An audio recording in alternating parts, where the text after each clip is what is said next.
Everybody, welcome back to the channel. I'm Larry, and the other day I was on Reddit looking for interesting topics to talk about, and I came across a story which took me to a site, which in turn took me to another story and another site, etc., etc. You know how it works. I just kept diving deeper into the darkness of the web. At one point I was actually just waiting to get one of those pop-ups, one of those FBI pop-ups telling me I had a virus. But instead I ran into, what is a very ominous yet very neat 1988 study by Lorraine Davis. A study that was actually conducted in 1984 called A Comparison of UFO and Near-Death Experiences as a Vehicle for the Evolution of Human Consciousness. Sounds pretty strange, right? Yeah, that's kind of what I thought too.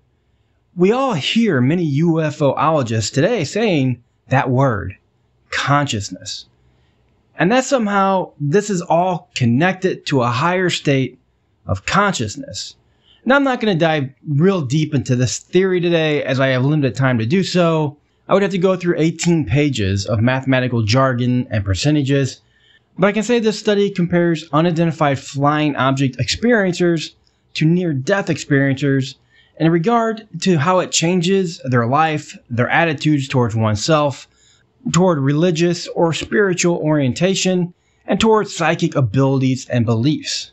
It's a very interesting read, and if that sounds interesting to you as well, I'm going to go ahead and leave a link in the description below. Check it out. If you're like me and eat this stuff for breakfast, lunch, and dinner, you'll enjoy its contents. But what I want to get into here is that in this study is something, like I said, so much more ominous. Something so much more strange. As if you keep reading into this study, it tangles down eventually into the near-death experience, which I know is a little off topic for the channel, but keep going because this is where the study takes a crucial turn, as many of these near-death experiencers reported experiencing a planetary vision or global precognition very similar to what we are experiencing right now.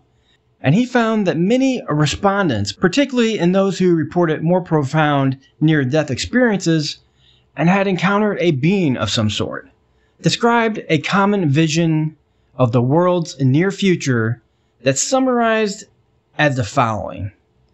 There is, first of all, a sense of having total knowledge, but specifically, one is aware of seeing the entirety of Earth's evolution and history from beginning to the end of time, which for me sounds like, or makes me think, of the fourth or fifth dimensions. This future scenario, however, is usually of short duration, seldom extending much beyond the beginning of the 21st century. The individuals report that in this decade, or I'm just going to go ahead and call it time, there will be an increasing incidence of earthquakes, volcanic activity, and generally massive geophysical changes. There will be resultant disturbances in weather patterns and food supplies. The world economic system will collapse, and the possibility of nuclear war or accident will be very great. Now, none of these respondents really agreed or disagreed whether a nuclear catastrophe would actually occur. All of these events are transitional rather than ultimate, meaning humanity at the end of this story will survive. Well, at least some of it. Going on, however, to say they will be followed by a new era in human history marked by human brotherhood, universal love, and world peace.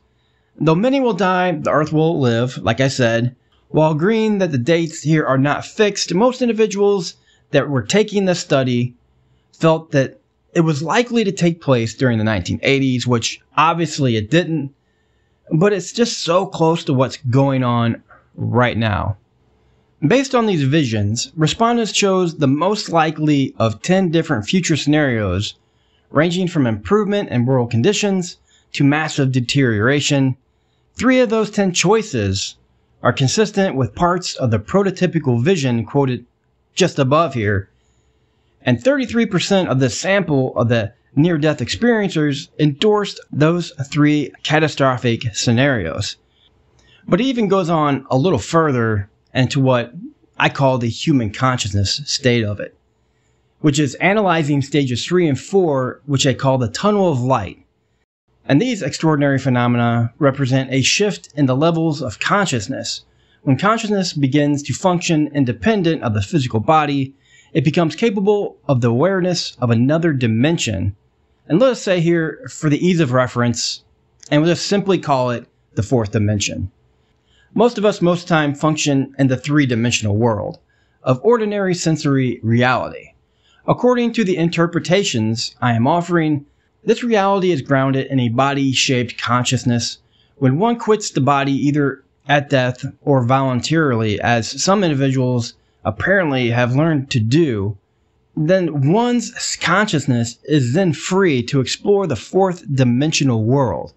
This means, as we will see, that the elements of the core experience with which we are here concerned are not unique to near-death states, but potentially available to anyone who learns to operate his consciousness independent of the physical body. Any trigger that brings about this release may induce such experiences. It happens that coming close to death, for reasons that are pretty obvious, is a reliable trigger affecting this release of consciousness. But to repeat, anything that sets consciousness free from the body's sensory-based three-dimensional reality is capable of bringing about an awareness of the fourth dimension. There are numerous accounts here of these experiences by individuals who have entered into the realm without dying. So go ahead and take a minute here. Let all that soak in if you need to. Because correct me if I'm wrong. No matter what you believe in, man-made climate change or natural cycles of Earth, we all got our belief systems. I think all of us though can agree on one thing at least, and that's the Earth's weather is changing right now. Larger hurricanes, more destructive tornadoes, and just recently where I live, massive flash floods, droughts, the ice caps. We're undergoing changes to our ecosystem for whatever reason. But for me though, where this gets really weird, it almost seems specific to some form of tectonic plate movement, earthquakes, volcanic activity. And if you're not aware, let me go ahead and make you aware. For the past 20 years, a Chicago-sized slice of magma has been pulsating underneath the Yellowstone supervolcano and is a natural disaster that we cannot prepare for. It would bring the world to its knees and destroy life as we know it. This Yellowstone volcano has been dated to be as old as 2,100,000 years old, and throughout its lifetime has erupted on average every 600,000 to 700,000 years. And as a reminder, the last eruption was 640,000 years ago, implying that we are still about 90,000 years away from the time when we might consider calling Yellowstone overdue for another world-ending eruption. But instead, we are smack dab in the middle, watching, waiting, and just hoping this doesn't happen anytime soon. I know many worry about how the world will end and how we can prepare for it, and most likely, we always look to the asteroids, to the stars, other problems. But we really only need to search right here in our own backyards on Earth. It's an absolutely frightening idea to say the least, and we have no control of it whatsoever, and probably never will. I would normally say, don't worry, we got time. But actually, do we? You really have to ask yourself these kinds of questions sometimes. Studies also here say there is an uptick in earthquakes across the world, especially in the United States. Now this could also be caused by better seismic detection. If this is the end though, which honestly I don't know, some will say this idea was installed into many of us at birth through religion. But this is a very strange and at least very odd story or study. The fourth dimension, consciousness, finding our way to the higher plane of existence. Almost sounds like Elizondo at times. Well, if this is correct, at least luckily, it looks like some of us are going to live through it. This event that will actually end the world as we know it, transforming it into what will become eventually a place of pure zen. I'm not really sure if I'd have to want to go through a massive Yellowstone eruption to get to pure zen, but you know what? I guess we have to find our way somehow. So what do you guys think about this study? Now remember, it was 1984. The idea of climate change hadn't even really taken hold yet, and there's just so many things happening around us right now that seem to represent this actual event that it made me really intrigued. And I wanted to share it with you guys. Not that I want the end of days to come like right now or anything. I just want to retire. So do me a favor, hit that subscribe button and make my caviar dreams come true. And join the channel for more interstellar happenings.